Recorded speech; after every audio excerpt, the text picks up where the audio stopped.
Ok. Eh, me encanta hacer esto. Hola, bienvenidos a Guarichas Podcast. Hoy en nuestro tercer episodio estamos con Natalia.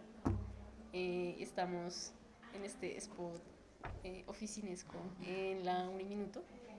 Y pues hoy, o sea, pues lo que te comentaban mis compañeras, la dinámica del podcast es que prácticamente queremos conocerte, o sea, como queremos saber cosas de ti, de tu carrera, de tus gustos. Entonces me gustaría que empezáramos como presentándote tú misma. Bueno, muchas gracias primero por la invitación a este podcast.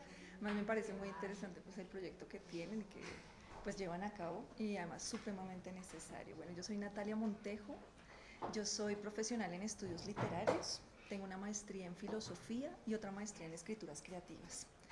Mis dos grandes pasiones, digamos, o vocaciones son la docencia y la poesía, la escritura de poesía. Entonces yo escribo poesía, o sea, mi arte tiene que ver con el arte de la palabra, con la creación, la escritura. Y todo lo que yo hago, tanto en investigación como en docencia, todo enriquece mi escritura y viceversa. O sea, todo lo que yo leo para mi escritura enriquece la conexión que tengo con mis estudiantes. Yo creo que eso es, digamos, como mi profesión, ¿no? Lo que está ahí como dado desde mi profesión, desde que yo era muy niña, ¿no? La literatura siempre me ha acompañado y para mí es la forma de caminar la vida.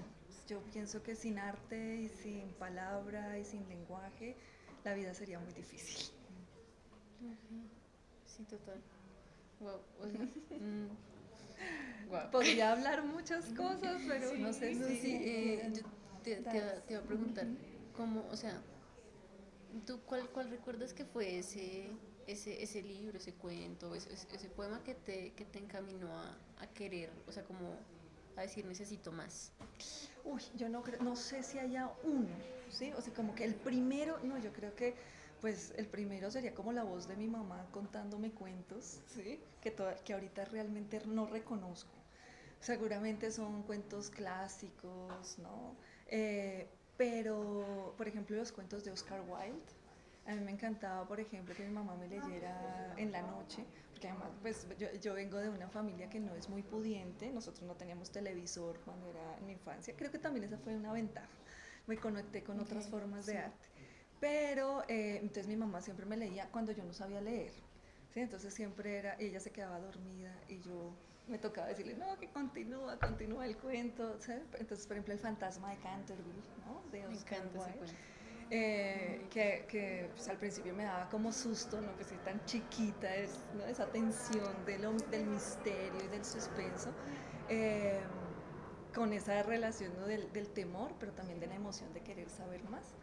Y hasta que ya dije, no, necesito aprender a leer, porque mi mamá no puede ser la voz que esté ahí constantemente leyéndome. Y bueno, yo creo que ese es como uno de Como los la entrada. libros, como la entrada. Pero Ajá. yo creo que desde siempre he tenido la cercanía con la palabra, por ejemplo, la palabra oral con mi mamá, con, con mi papá también.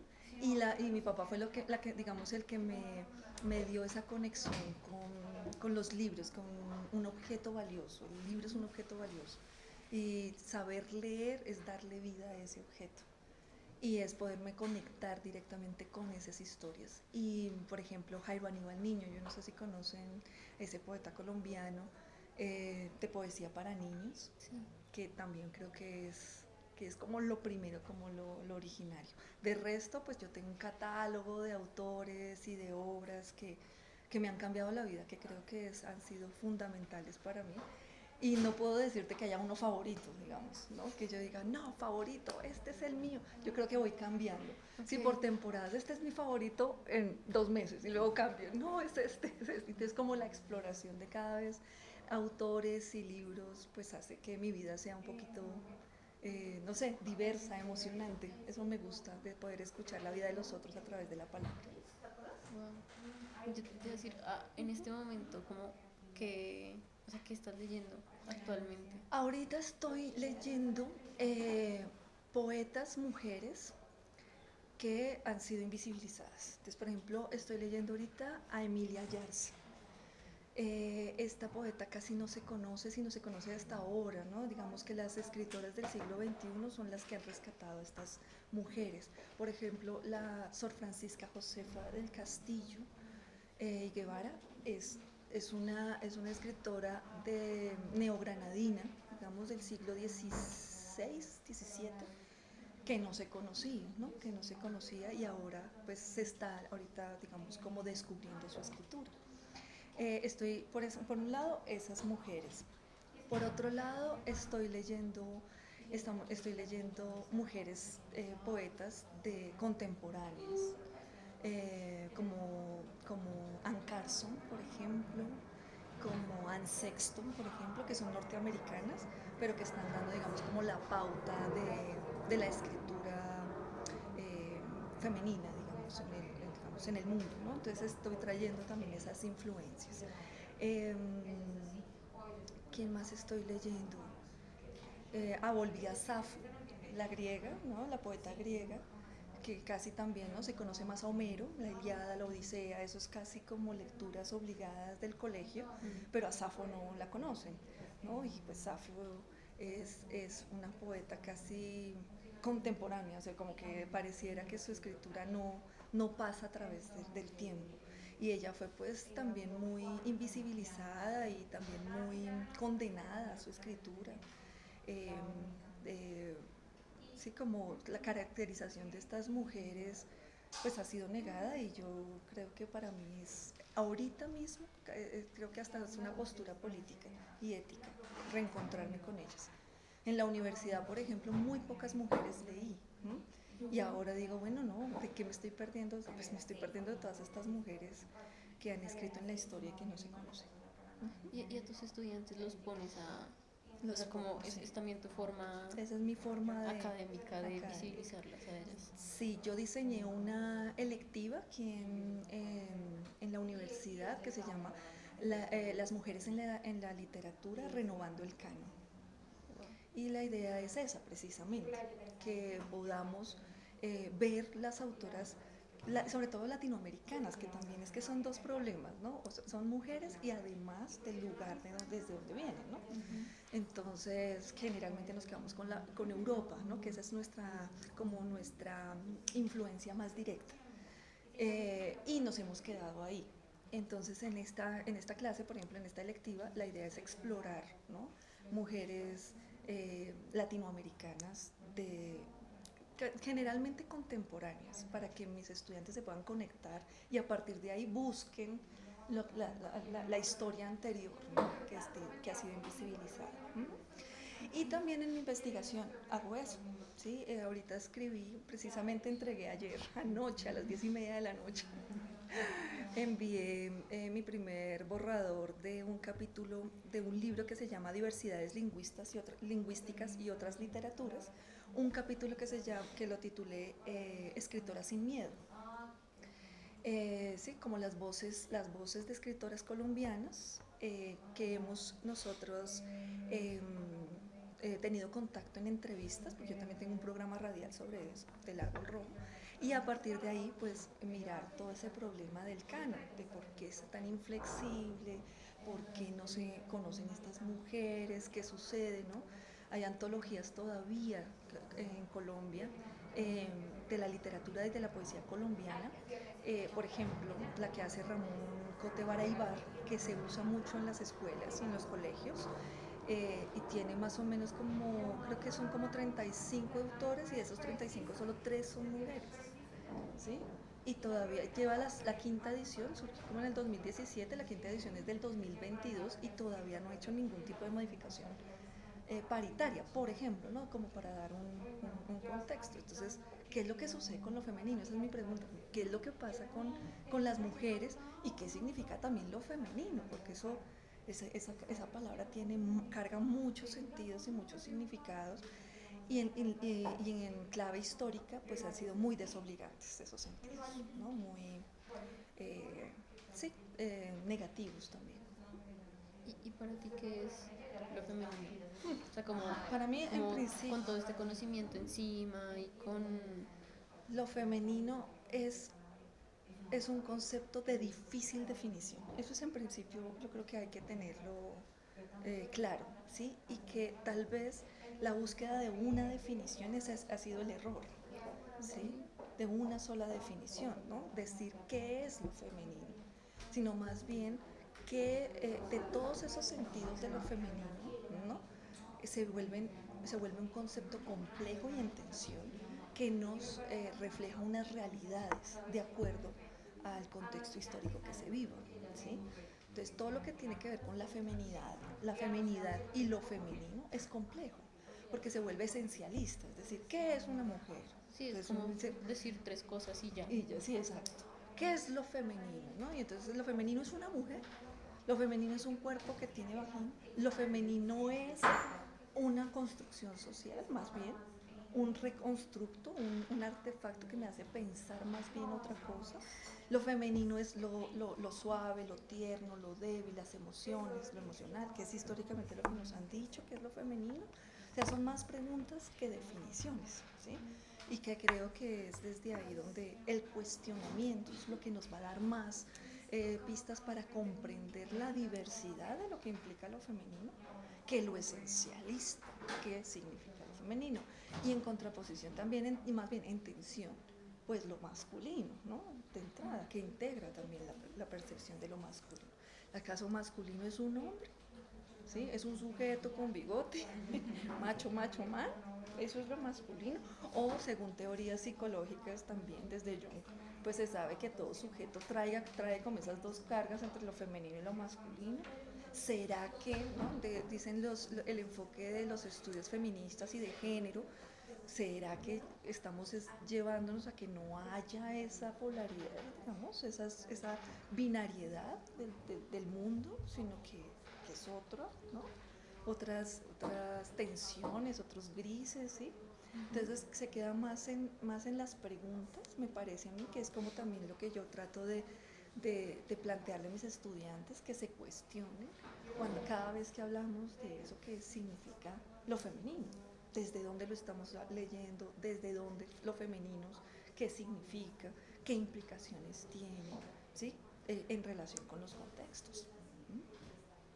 Pero claro, es un tema difícil, Sí, pero sí, emocionante es también, complicado porque es muy ambiguo. muy ambiguo.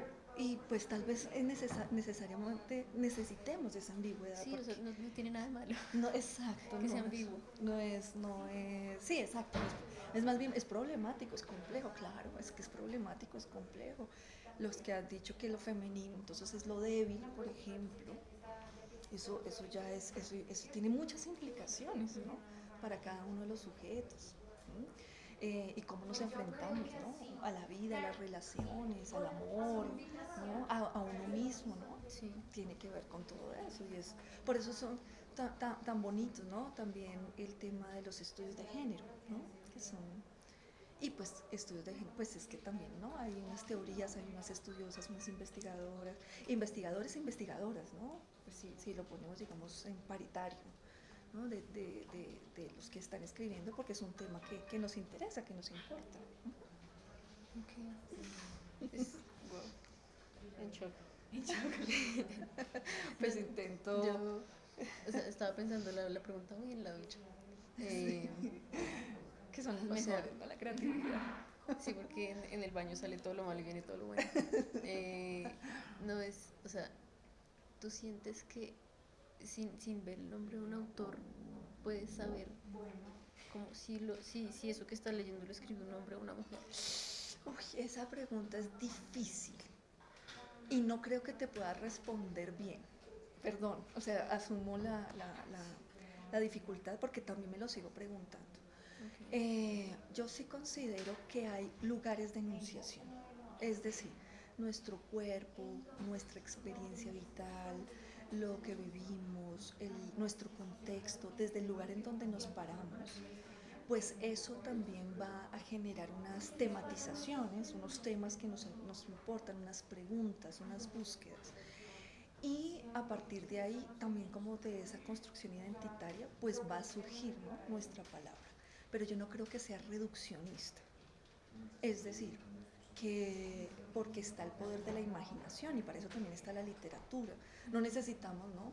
Emily Dickinson no necesitó salir de su pueblo para escribir lo que escribió sobre la humanidad, ¿sí? No necesitamos, pues, ser unos viajantes, ¿sí? Unos viajeros del mundo, pues, para hablar del mundo. No necesitamos ser, ¿sí? Porque está el poder de la imaginación. Y sobre todo la literatura va a crear la posibilidad del desdoblamiento, de crear hasta tu otro, ¿sí? La posibilidad del otro, ¿no? Cuando construyes un personaje que no eres tú también, ¿no? Y en todo eso, una voz poética, por ejemplo, la poesía que está más cercana como a la intimidad, pero también, digamos, entre comillas. Sí, sigue teniendo un contexto. ¿Sí? Una voz poética, pues yo puedo crear una voz masculina en mi escritura sin que identifique o determine mi voz, ¿sí? Se separa, ¿no? Se separa. Entonces, yo creo que están en esa tensión en las dos, pero yo creo que no se reduce. Sí, uno podría, ciertas autoras, uno puede leerlas y ya saber de quiénes son. Pero eso, bueno, yo pienso que en todos los autores, porque tienen una marca de estilo, crean una marca de estilo. Sí, y pues como los más conocidos, los clásicos. Sí, entonces uno ya como los ha leído tanto, los puede identificar. Sí creo que hay preocupaciones de las escritoras mujeres que son preocupaciones que tal vez no se han tenido a lo largo de los cánones clásicos, pues porque hablan desde un lugar de enunciación distinto. Y por eso pues generan propuestas de riesgo muy interesantes y transgresoras, ¿sí? Y también se hablan de unos cuerpos, ¿sí? que son diferentes, ¿sí? Entonces, por ejemplo, un cuerpo que se ha transformado también, o un cuerpo, por ejemplo, racializado, ¿no? Es otra cosa, ¿sí? Es otra cosa. Un lugar de enunciación en donde está caracterizado por el género y la raza, pues es muy distinto que va a escribir que otro, no sé, que otro sujeto, no sé, Sí, en otro espacio de contexto, realidad. con otra realidad, va a escribir. Pero sí creería que no es reduccionista, es decir, que una mujer puede hablar no solamente temas que les puedan interesar a las mujeres, es que a lo que quiero llegar también. Sí, o sea, eso también como desvió la pregunta. Exacto, no, es porque rompe, uno puede romper, eso está, el arte literario permite esas libertades, ¿sí? Y esas decisiones, pero también la palabra habla de lo que somos, ¿no? Entonces está como en esa tensión, por eso te decía que creo que no te iba a responder y no te iba a responder muy bien, ¿sí? No, sí. Porque está en tensión, ¿no? En tensión. ¿Sí? Entonces imagínate una mujer que no quiera hablar sobre temas de lo femenino, entonces, ¿qué? ¿No es una mujer que escribe, por ejemplo? Claro que sí. Recuerdo la entrevista de Caroline Salarcón, ella es una escritora colombiana, joven, contemporánea, que escribe ciencia ficción. Y ella es musulmana, conversa, ella asumió el Islam hace 14 años. Y además aprendió ciencias bíblicas y del árabe, bueno, del Islam, ciencias del Islam, ciencias árabes y del Islam, bueno, no recuerdo exactamente la formación. Es antropóloga, y ella escribe sobre zombies, ¿sí? Chévere. Entonces, y no, cuando ella hace recital, ella misma lo cuenta, ¿no? Y lo cuenta así de manera desparpajada, dice, pero la gente se sorprende, usted, una mujer religiosa, escribiendo sobre zombies, o sea, esto está como muy contradictorio. Buenos días, ¿cómo estás? ¿Cómo estás? Bien, gracias, sí, es muy contradictorio, ¿sí? Pareciera, o como que eso no cuadra con la escritura que debería ser. No, claro, eso también es, ¿sí? Y eso es digamos, lo bello también del arte, que es irruptivo, ¿no? Que transgrede, que es flexible. Entonces, sí, como que sí, no se puede, ¿cómo lo digo? ¿Como encasillar? Encasillar, como homogenizar, ¿no? Entonces, la escritura femenina, entonces una. O, por ejemplo, la escritura de las comunidades LGBTIQ+. Entonces, solamente tienen que hablar del erotismo, digamos, ¿sí? Homosexual. No, ¿sí? Son escritores, pero que se piensan también sus lugares de iniciación. Eso me parece fascinante, esos temas. Sí, total. Me parece, o sea, como que quería, muy con la pregunta un poquito quería explorar eso. Y me gusta, o sea, como darnos la posibilidad, cualquier persona, de escribir cualquier cosa. Sí, y ojalá esa sería como lo ideal, ¿no? La libertad, ¿no? La libertad en todos los sentidos, dependiendo de cualquier persona. El problema es que no es así, ¿no? El problema es que estamos sujetos, ¿no? A relaciones de poder y históricamente pues ha habido comunidades y grupos minoritarios que han sido subordinados, ¿sí? Que se han negado sus derechos, ¿sí? Y todo eso pues un escritor nunca, o bueno, un escritor no está, ¿no? A espaldas de su tiempo, de sus necesidades, ¿no? De lo que sucede, ¿no? En su mundo.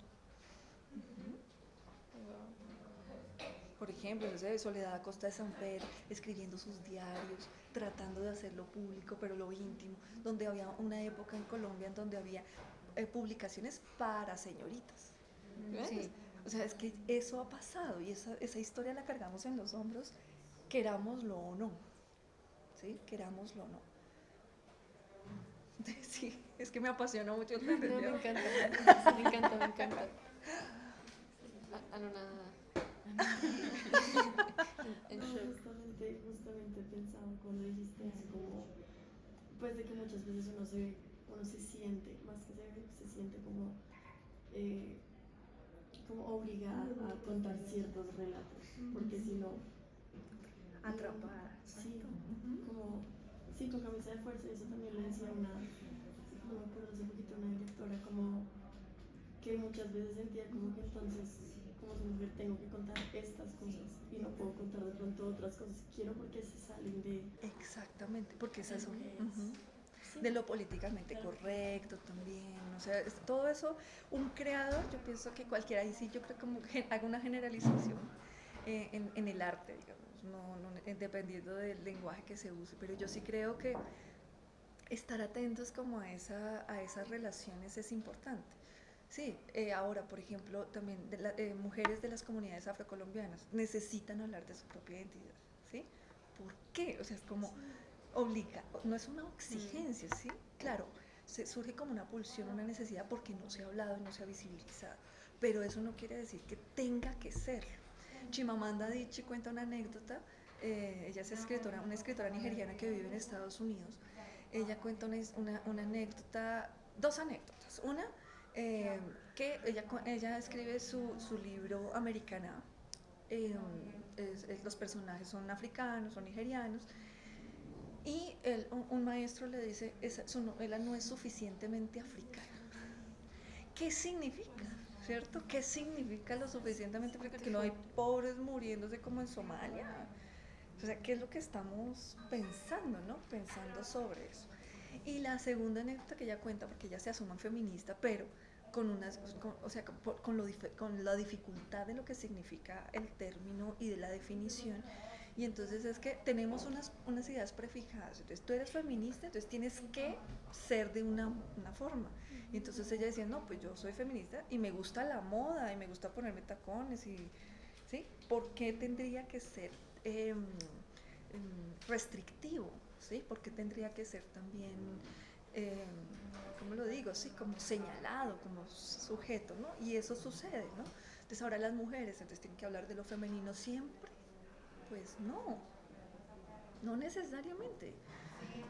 Digamos que la búsqueda de esa lucha es en la libertad, ¿no? De la selección y de la decisión. Pero estamos sujetos en el mundo, es que ese es el problema y cargamos unas historias y unas relaciones contextuales, ¿no? que se ven. Entonces estamos frente, por ejemplo, a los feminicidios como un fenómeno histórico, político y social, cultural, y no podemos pues decir que no pasa, ¿sí? Que simplemente son asesinatos, por ejemplo. Sí, eso es reducir el problema, eso no genera las características que le implican. Y pues los artistas, escritores, pues le ponen cara, ¿no? Le plantan cara a esas situaciones, ¿no? Yo también siento que es que también la sociedad nos impone como a encasillarnos y que si tú no perteneces a determinado grupo o algo definido, como que no perteneces a nada y como que eso está mal. O sea, inclusive yo como pensar, tú quieres escribir un libro y también luego cuando lo vayas a distribuir, no sé, tú entras a una librería y es como mi libro, como en qué sección estaría y ya me quedo como marcada en eso. Sí, y es como que vivimos en categorías, Nunca lo había, Sí. nunca lo había que vivimos pensado. con etiquetas. Y pues, Voy a salir de casi. no, podemos ponerle un poquito más optimista la cosa, nuestra conversación. Pero claro, es que vivimos en etiquetas, ¿no? Porque somos limitados también, ¿no? O sea, como sujetos de conocimiento somos limitados. ¿Y cuál ha sido nuestra forma también de poder asir, ¿no? El mundo, pues con categorías, ¿no? ¿A qué le pongo? ¿Cómo organizo, ¿no? En la mente. Pero es precisamente por nuestras limitaciones como seres humanos, ¿no? Como seres humanos, si fuéramos otra cosa, ¿no? Chantal Mayar, que es una escritora que ha pensado también el humanismo, ella dice, pero ¿por qué tenemos que el centro del mundo, o sea, de cómo entendemos el mundo, tiene que ser el centro del ser humano? ¿Por qué no pensamos que fuéramos un pulpo? O sea, ¿sí? ¿Por qué no organizar la vida como si fuéramos pulpos? Que tenemos muchos ojos y podemos ver muchas, no sé, no sé, formas, no sé, sí, como que ella dice, ¿por qué no dejamos, o sea, salimos de esas formas, ¿no? Que solamente es como el vestido de lo humano, lo que marca el universo, si el universo es variado, amplio, múltiple, desconocido y los limitados somos nosotros, nosotras, ¿no? Sí, es que es fuerte. Casi sin palabras. Sí, no, estoy peor que cuando veo la yo. Sí, yo sí creo. No, No, son sí, temas es que fascinantes son- que a mí me ha gustado pensar. Sí, o sea, siento que también es como, no solo el tema, sino como lo expresas. Es como algo muy amplio y muy grande y es como, como el mundo, hace como un abismo. ajá, Sí. sí, es como, Da me da vértigo. la emoción como cuando, no sé, como cuando al fin se acabó High School Musical 3, es como, ¿sabes? Se me olvidó lo otro que iba a preguntar. ¿Qué? ¿Por dónde iba? ¿Por dónde ibas? A ver si te ayudamos. Era algo de lo que le pregunté. Ah, lo del éxito. Ah, El éxito. ¿Sí? Sí, fue lo que entendí. El éxito. ¿Tú cómo defines o sea, para ti qué es el éxito? Como ser exitoso.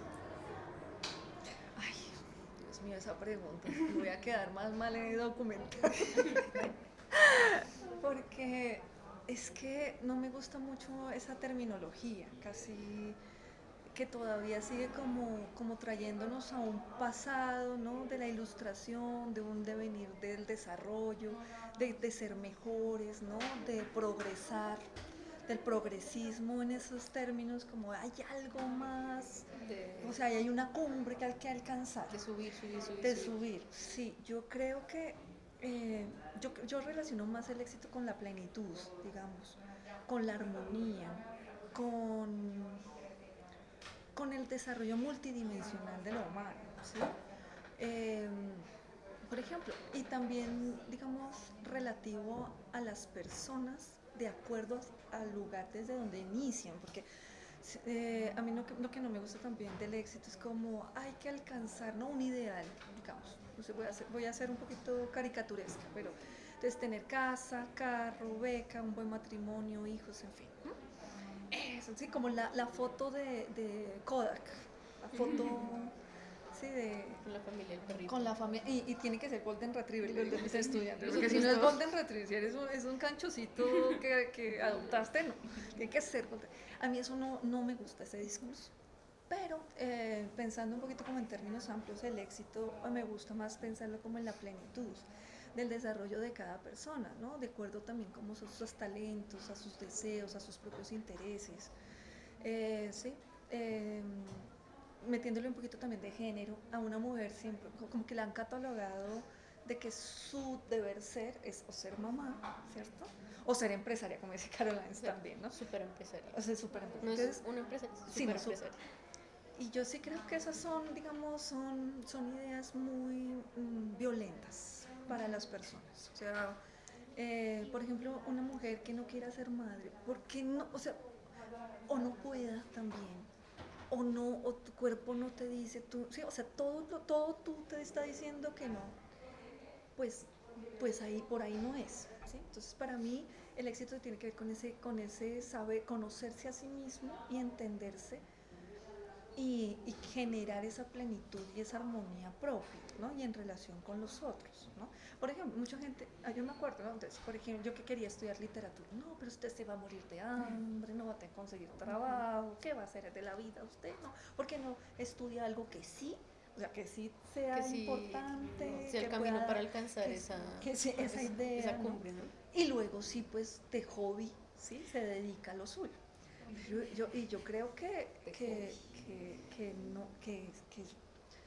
yo creo que eso no es un éxito. Por ejemplo, usted dijo, no, pero a mí me gustaría hacer cine, como ustedes hacen, ¿no? Cine, y no, pero le creo más como a la sociedad y me dedico a la medicina. Yo creo, y puede ser un médico excelente, volverse una médica excelente, ganarse todos los premios y ser absolutamente miserable. Ahí yo digo, ¿cuál es el éxito? No hay éxito, o sea, no corresponde, ¿sí? Su sentir y su emocionalidad con su desarrollo profesional, no funciona, o sea, no me parece. Y en cambio hay gente, por ejemplo, cuando uno viaja también se da cuenta de la diversidad de vidas que existen. Un pescador que vive sosegado, tranquilo, que puede ver el atardecer, puede ser muy exitoso, que no tiene mucho dinero, que tiene una cabañita, pero lo tiene todo, se siente cómodo consigo mismo, se siente tranquilo con su relación en el mundo. A mí me parece bellísimo. Y yo pienso que eso ya es un ejemplo más de éxito, ¿sí? Que el que gana muchísimo dinero, por ejemplo. Tanto así, bueno, a mí me parece también eso tremendo y por eso también cuestionaba la palabra éxito, porque, digamos, culturalmente el éxito es tener dinero y recursos, pero ya ahorita nos hemos dado cuenta que el exceso de tener recursos pues está acabando con el planeta Tierra. Entonces, sí, por ejemplo, entonces un joven que haya decidido, no sé, asumirse minimalista porque tiene una relación, también me parece que puede ser muy exitoso, ¿sí? Lo que sí creo en ese sentido es poder hacer eso de manera eh, integral, ¿no? Si tú te sientes bien con lo que estás haciendo, lo vas a hacer bien también. O sea, creo que, por ejemplo, sí, a mí me encanta dictar clase y por eso creo que traigo nuevas cosas, me reto a mí misma, ¿sí? Ahí en lo mío creería que quiero hacer las cosas cada vez mejores. Podría ser, digamos, mejor ese sentimiento que el de poder haber llegado a cumplir una meta y decir, ya, soy exitoso. Yo creo que es un devenir la vida, ¿no? Entonces, y esos son los movimientos, como bailar con el movimiento vital también me parece importante. No sé si te respondí. Sí, sí. Creo que sí, que me fui por las ramas también. No, a mí me encanta irme por las ramas, entonces vuelvo y conecto con lo de antes, sí. Sí. Sí, yo soy muy crítica sobre esa idea del éxito, como nos lo han querido pintar. Por ejemplo, la idea de la felicidad también. Sí, No, pero hay que ser feliz siendo triste y pegándose unas lloradas como las que uno se debe pegar, digo yo, no sé. sí, También es muy polémico, ¿no? Pues porque total. ahorita los problemas, por ejemplo, de la depresión y de las emociones, ¿no? Pero creo que eso también, me gustaba algo que decía William Ospina sobre la literatura, que dices que la literatura son vacunas, son unas vacunas contra pues los dolores de la existencia, porque es que la existencia duele, ¿sí? Pero el arte y la literatura nos permiten estar como más ¿Firmes? Fuertecitos, como con más anticuerpos para poder capotearlo. Con esteroides. No, con esteroides no. Yo te iba a preguntar, ¿cómo empezaste a ser docente? ¿Cómo empecé a ser docente? Sí. Ay, esa es una historia O cómo de dijiste, infancia. o te levantas y dijiste, quiero ser profe. Pues mira, yo no me había dado cuenta. Yo no me había dado cuenta hasta que uno empieza a hacer psicoanálisis, es decir, uno va a terapia, oiga, ¿será que soy muy triste? Y uno empieza a pensar, y mira que yo me acuerdo que yo tenía juegos, o sea, juegos de la infancia, para mí los juegos de la infancia era poner a mis muñecos y un tablet y empezar a darles y a o sea, yo estudio, o sea, parecía como si ya tuviera una vena ahí, Como si... una vena ahí no sé, de la vocación ya como inscrita. Yo creo que yo, digamos, de los espacios que más he disfrutado son los espacios formativos. El colegio a mí me encantaba. Entonces uno dice, pero ¿cómo le encantaba? No, no, qué ñoña. Sí, también ya hice las paces con mi ñoño interior, pues, no hay lío por eso. Sí, me gustaba mucho ir al colegio, estar con los amigos, hablarles. O sea, como que todos esos espacios para mí han sido muy significativos y he tenido muy buenas experiencias desde ahí. Entonces, más los juegos de infancia, que era eso que les cuento, yo creo que ya estaba como predeterminada mi camino a la docencia. Yo empecé a dictar clases ya, digamos, formales. Con contrato y todo. Con contrato y todo, sí, cuando me gradué de literatura, que empecé a crear, sí, como ya, como formal. Pero también, también uno se va encontrando qué tipo de docente quiere ser, porque docentes también es como, el profesor, ¿no? Pues, ¿cuál? ¿Sí? Y yo digo, yo quisiera ser la docente que tal vez no tuve, ¿sí? Que tal vez no tuve. Por ejemplo, en la universidad, yo entré a estudiar literatura realmente porque a mí me encantaba escribir, pero cuando uno llega a la academia, ¡pum!, dejó de escribir. O sea, es que eso es triste, eso es triste. Uno deja de escribir y no le gusta nada, ¿sí? Entonces no le gusta nada, entonces no le gusta la poesía, no le gusta la literatura, no le gusta nada, ¿sí? Entonces eso, ¿no? Y no, ¿sí? Es como la búsqueda de ser esa docente que me encantaría ser. ¿En qué estábamos? La docencia. Por La sí, la docencia. docencia. ¿Qué tipo de educadora quieres ser? Sí, es como que uno se pregunta, ¿no? O me pregunté yo, no sé si todo el mundo lo hace, pero yo me pregunté qué tipo de profe quiero ser. Y me di cuenta que tuve muy buenos profesores, como que también hay profesores que cometieron muchos errores conmigo, sí, como pues pasa, o sea, esa es la relación sí, que se establece. Y de a partir de ahí, pues, ¿qué me gustaría? Y por ejemplo, en este caso, una de las, digamos, de las dimensiones que me gusta a mí desarrollar en mis estudiantes es la creatividad, por ejemplo, porque eso no lo encontré yo en mi formación. Por eso escritura creativa. Y por eso escrituras creativas. Yo vi una electiva de eso. Chévere. Oye, yo quisiera saber, casi siempre cuando me encuentro con una profe, una educadora o cosas así, ¿qué te hizo elegir como esta generación para transmitir como tus conocimientos? Porque digamos no infantes, o sea, como la literatura para infancia, literatura para colegios, sino como universitarios. Porque Yo he pasado por todos, o sea, yo le he dictado chiquititicos y ellos me han enseñado más a mí que yo a ellos. Eso sí es una realidad. Y les cuento también una anécdota así. Antes yo era como muy oscura, o sea, como, sí, pongámoslo así, como, me gustaba todo de negro, me vestía solo de negro, la gris, no sé qué, sí, estaba un poquito como, esa aura down un poquito. Y luego tuve clase con estos chiquitos. Y eso fue como el arco iris aparece en mi existencia. No sé qué hicieron, no sé cuál es la influencia de estos niños. Son los niños. Son los niños que te, digamos, como que te envuelven, ¿no? Y te llenan como de vida. Eso sí, la energía, yo salía cansadísima, o sea, dictar al niño chiquito, o sea, es brutal. Yo también fui promotora de lectura y escritura en la red de bibliotecas públicas, en la biblioteca de Virgilio Barco, y ahí se manejan muchísimos públicos, hasta con abuelos, por ejemplo. Yo trabajé con abuelos, trabajé con docentes del distrito, es decir, un docente a un docente, eso es una cosa retadora, y sobre todo del distrito. Bueno, Sí, porque el distrito tiene un nivel claro, establecido. claro, y no, y unas formas, Sí. sí, y unos discursos, es eso, adultos, ¿no?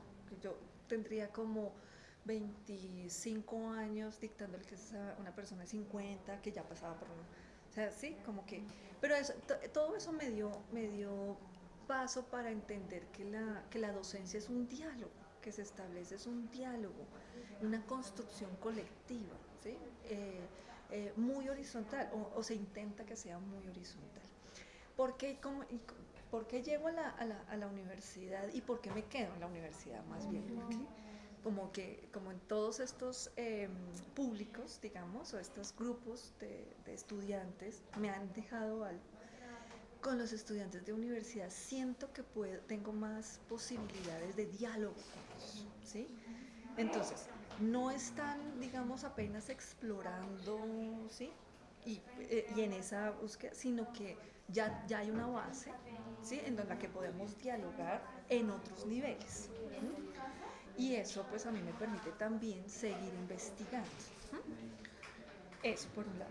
Lo segundo, claro, a mí me hubiera gustado mucho quedarme con los niños, pero es matador lo que les digo. Yo creo que también pensando energéticamente y mi vida físicamente, yo no hubiera logrado con los chicos tanto tiempo.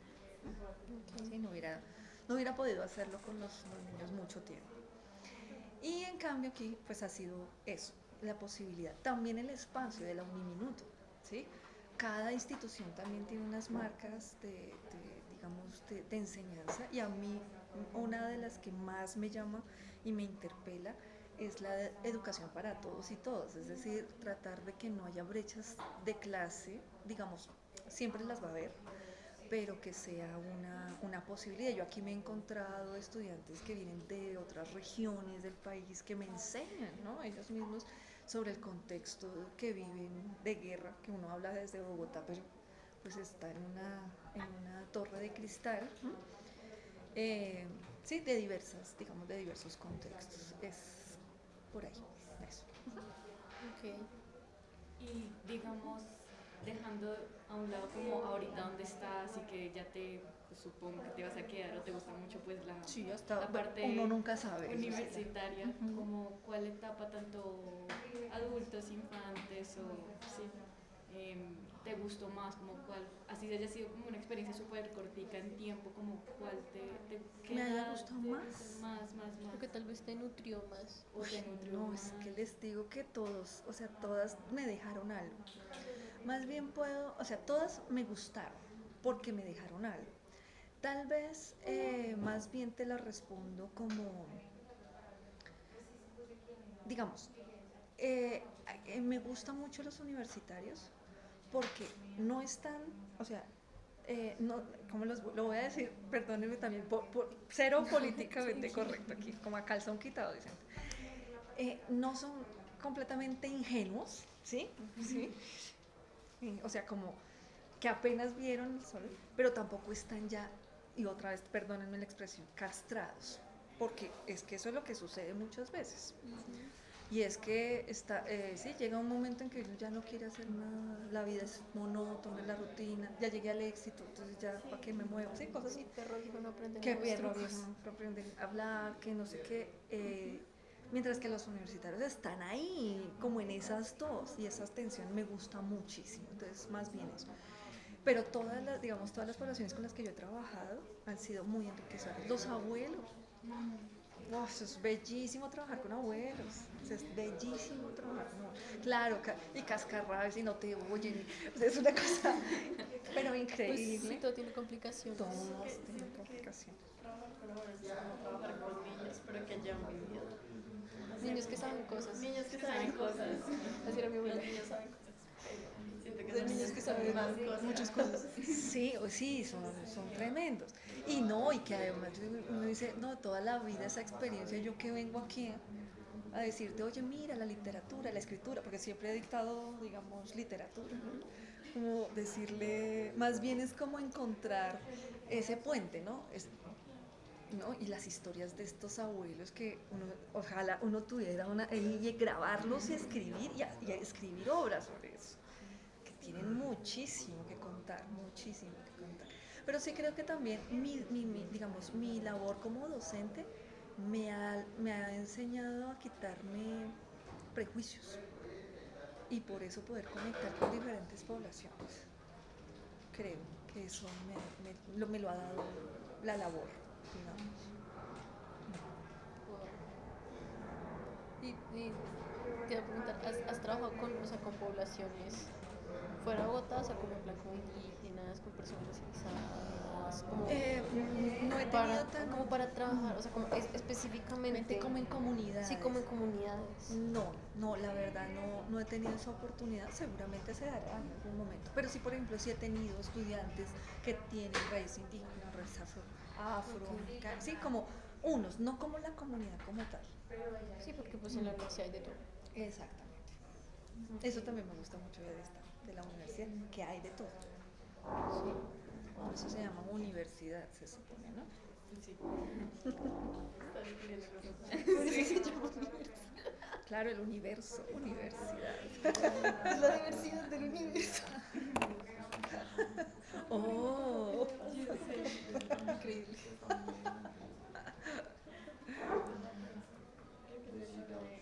¿De cerrar? Última pregunta. Que creo que o sea, de aquí nació la entrevista. Ah, sí. ¿Tú qué piensas de la palabra guarichas? guaricha, es una palabra bella. Sí, es una palabra deconstruida además, ¿no? Porque históricamente, pues, digamos, por la colonia, guaricha se cambió el sentido de lo que significa guaricha, ¿no? Que el sentido ahora que no, que es la casquivana, la prostituta, la mujer de la calle, pero guaricha realmente era una nobleza, ¿no? Para nombrar la reina, ¿no? Entonces, eso también me parece súper bello, como las palabras van navegando los sentidos, ¿no? A partir de la historia, ¿no? Y de la deconstrucción. Y retomar la palabra como una forma de empoderamiento femenino, me parece una estrategia, ¿no? Del mismo lenguaje, que ha sido una estrategia que hemos tenido las mujeres durante la historia, ¿no? De, usted me dice eso, bueno, eso es lo que voy a tomar para ponerlo y le cambio el sentido y lo empodero y ya guaricha ya no significa eso, o significa eso, pero en términos de resistencia, de valor, de fuerza, ¿no? De lo que se había negado, de toda la fuerza y la nobleza que despojaron, ¿no? Los procesos coloniales, ¿no? De esa palabra. ¿Y de dónde viene, no? La palabra, es una palabra indígena, ¿no? Sí, como que bellísimo. Chévere que le hayan cogido ese título y que haya sido intencionado. Y que haya sido intencional para decir, ¿no? Sobre las mujeres y sobre lo femenino, porque claro, no es lo femenino no solamente son las mujeres. Increíble. Muchas gracias, Natalia. No, gracias a ustedes por tenerme en cuenta y yo hablar de lo que más me gusta, pues Para eso es el podcast.